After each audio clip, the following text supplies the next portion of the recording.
Perkenalkan, nama saya Marta Melina SPD Angkatan 25 Kelompok 1. Materi Insinyur M. Syafril Harahap MSI, Lembaga Penyelenggaraan BPSDM Provinsi Sumatera Utara dan BKPSDM Kabupaten Tapanuli Tengah. Di sini saya akan memaparkan tentang penerapan nilai-nilai dasar anti korupsi di unit kerja. Apa itu korupsi? Korupsi berasal dari bahasa Latin yang artinya corruptus atau kebobrokan, dan corruption tidak baik, curang, melanggar norma agama.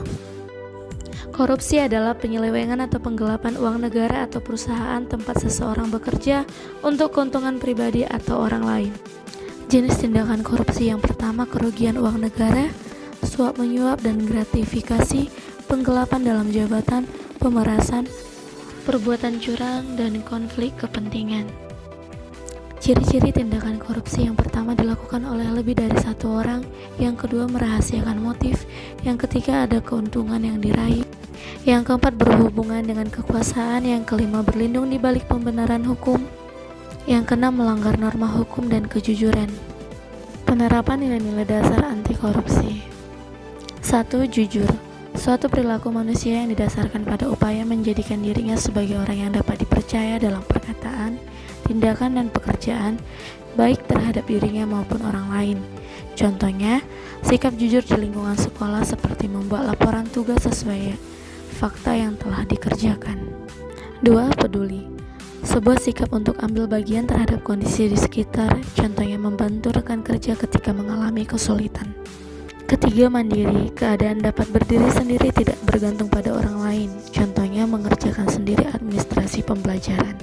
4. Disiplin. Sikap menaati peraturan dan ketentuan yang telah ditetapkan tanpa pamrih, contoh, datang dan pulang kerja tepat pada waktunya.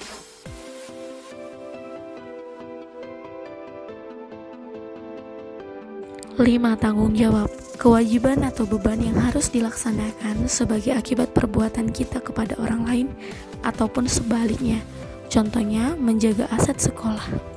6. Bekerja keras. Usaha untuk melakukan sesuatu tanpa patah semangat, contohnya mendidik peserta didik hingga tercapainya tujuan pembelajaran. 7. Sederhana. Berpenampilan apa adanya dengan pakaian sesuai dengan yang telah diatur. 8. Berani. Berani menyatakan kebenaran, termasuk berani mengakui kesalahan, berani bertanggung jawab, berani menolak kejahatan, dan berani membela demi kebaikan, contohnya menegur rekan kerja yang lupa memakai masker pada saat masa pandemi. 9. Adil. Tidak berat sebelah, contohnya saat musyawarah di sekolah hendaknya memperlakukan sikap adil sebagai keputusan bersama, tidak membedakan ras, agama, suku, ataupun bangsa.